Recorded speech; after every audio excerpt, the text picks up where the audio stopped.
Come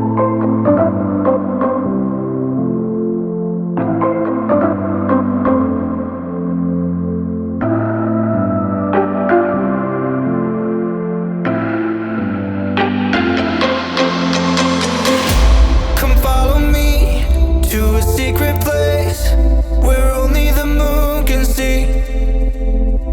Beyond the shores, there is something more, just waiting for you and me. I see that you're yearning for something more. I feel the waves around me shaking me to my core. I can give to you everything you need. We can live on the water. There's something right about tonight.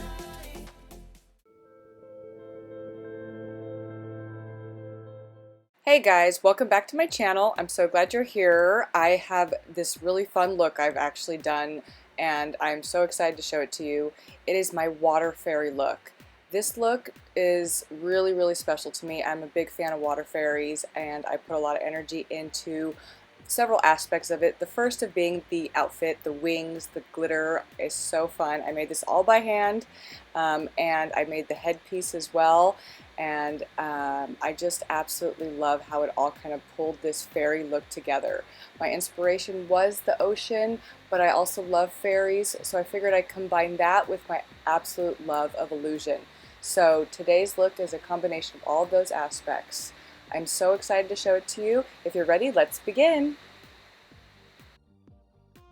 To begin, we are taking a white cream base and applying it with a sponge.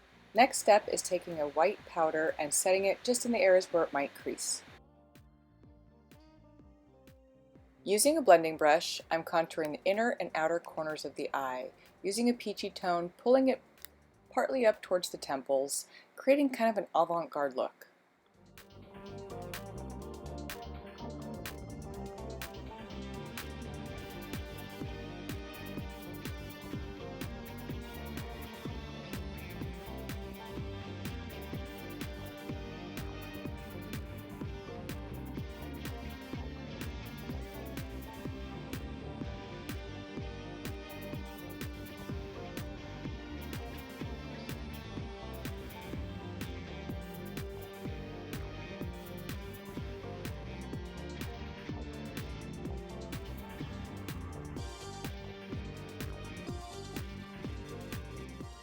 After blending that one out, I'm taking a deeper tone, concentrating that color specifically right in the crease, kind of framing my eyes. Taking a black pencil, I'm going to smudge it out, adding a little bit of black eyeshadow on top to set it, to kind of create this really fun smoky eye look. Taking a contour brush, I'm going to add a little bit of color to my cheeks and to my nose, giving myself a little bit more dimension.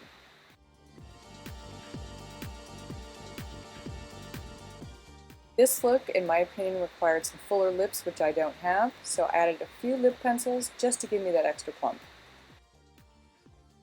Focusing the darker tones on the outer corners of the lips on the inside of the lip, you're basically creating a dimensional look, giving the illusion of fuller lips.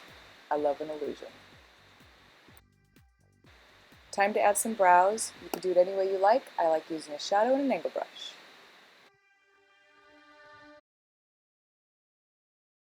Step is to add some highlight. Fairies are definitely glowy little beings. Taking some glitter adhesive, I'm going to add that to my cheeks and then apply some glitter on top because I want it to be extremely sparkly, as you will see. Adding a little sparkle to the inner corner of the eye and then some lashes top and bottom is a definite must. Now it's time to add some gems. I told you I wanted to be sparkly, so we're going to go to town with this. I add a little bit of glue and then I just pop those puppies on. I use tweezers, I find that fine, so just throw those puppies on, get creative and have fun with it, and add as many as you want because what's better than jewels is diamonds. I can't afford diamonds, so I add jewels.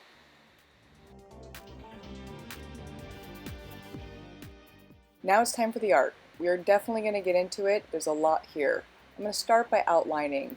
Nothing too serious. Don't worry too much about the lines. We're sketching.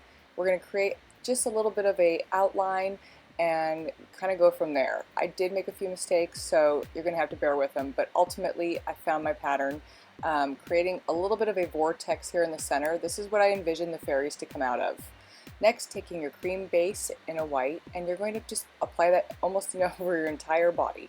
Next step is going to be setting that cream so that it doesn't crease. So take your powder and go ahead and go to town with it.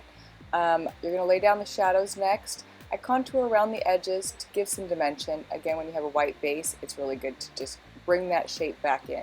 So I'm starting with a lighter tone, and then I'm ending up with a little bit more of a berry, deeper tone, just in the crevices where I want the most recession in the skin. Really focusing on bringing out that bone structure.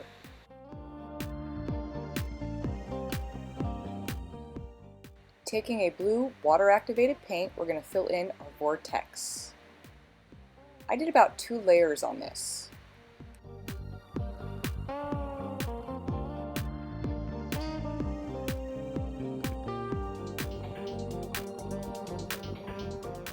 Next step is going to be the vines. This is where it gets a little detailed and you got to be pretty patient, but I'm going to walk you through it one vine at a time here.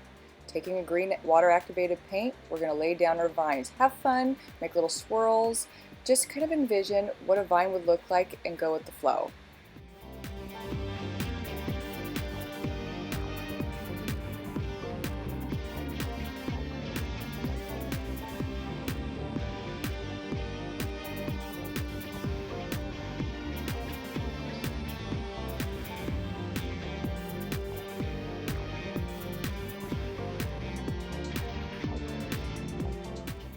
Bringing those vines up into the neck where I have the illusion that's going to be pretty much blocked out with some black paint, you're going to want to envision it kind of crawling inwards. So pull it in towards the center of your neck.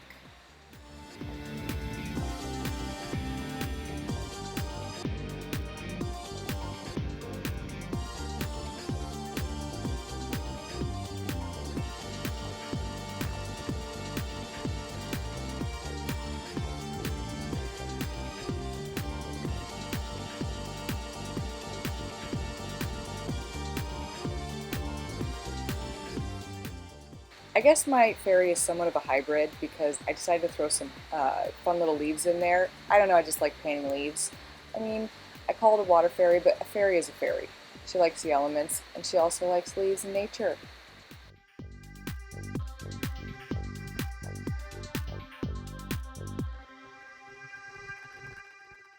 So it's going to get even more detailed. We're going to take a green paint. I zoomed in for this one so I can really walk you through it. A darker green paint just on the outer corners. We're going to contour each and every single one of these little vines. Taking some of that on your paintbrush, laying it down where the shade would hit. So the sun's going to come from probably the top. So we're going to darken the bottom of each of these roots. I usually take my brush, wipe it off, dip it in some water, and use that little bit of excess water that's on my brush to blend it out. This I did for every single one of my little vines, which is probably why it took me about 3 hours to completely do every single one of these vines. But ultimately, the whole thing is worth it. It really helps to create the illusion. I did zoom in here so that you can kind of get an idea. I'm not going to walk you through every single one of my vines that I did, but this is going to give you an opportunity to just see in detail exactly how I do one from scratch. So again, under each root, you're going to deepen it. As it kind of crosses over, if you notice, I wanted to really darken the area that's below the upside of the root. So basically, if you're looking at this root, there's a top and there's a bottom. Right there, I'm darkening it because it's going under the root. So you want to make sure that you're really focusing on the dimensions of this to really pull this illusion off.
Now that we're done giving the overall shape to the leaves and the vines, we're going to add some highlights. Using a white activated paint, you're going to just kind of add to the tips, to the centers of the leaves, and to the very centers of each of those vines, just a tad bit of white, just to give some more dimension to each and every one of them. Taking your time, again, dipping your brush in some water, brushing it off, and then just kind of blending it out if you have to.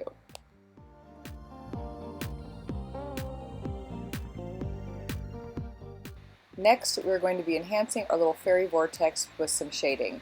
Taking a dark blue and a firmer brush, I'm contouring the edges just to give some more dimension. This ultimately looks like a little pool of water, but the fairy is coming from within my chest outwards. Creating these little dips and ripples, it gives the illusion that a fairy is sticking its hand through my chest out towards one of these little vines. That was my theory and my goal.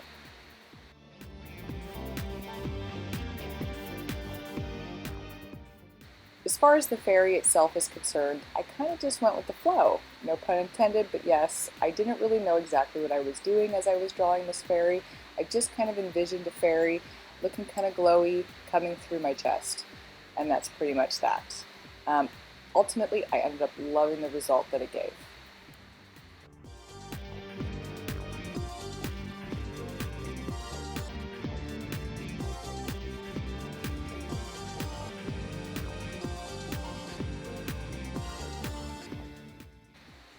Next step, I'm taking a little bit of a blue water-activated paint, creating a little bit more dimension around my fairy to just kind of bring out some of that structure. Next, we're going to be taking some more of that white paint and creating some ripples, kind of highlighting around the vines, highlighting around where the fairy's hand's going to be popping out. I'm going to be taking a nude skin tone, creating a little bit of a hand coming out to reach that vine. Taking a black water-activated paint, we're just going to do a little bit more definition. Each little vine is going to get a little bit of it, and all around the edges.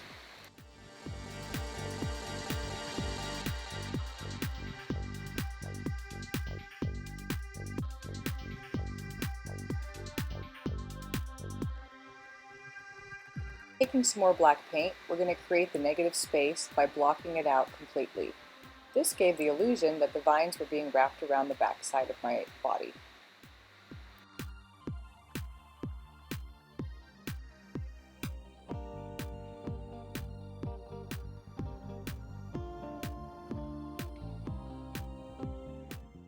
Taking that same black paint, we're going to paint between each one of those vines, separating my head from my neck so that it creates this illusion that the vines are basically what is holding my head up, which I thought was really cool. So you're going to just take your time completing all around, really blocking it all out, just so that we can finish this illusion perfectly.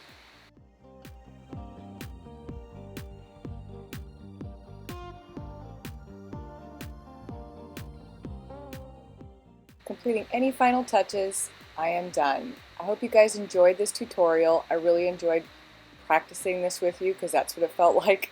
But ultimately, the illusion pulled off. I loved my little costume creation. If you guys really like my work, you want to follow me on my Instagram, is @LisaMarie_Murphy, and please subscribe to my YouTube channel, as I do not have very many followers, but it would be amazing for you to join my family. Alright, you guys, I hope you enjoyed this, and I hope to see you soon. Take care.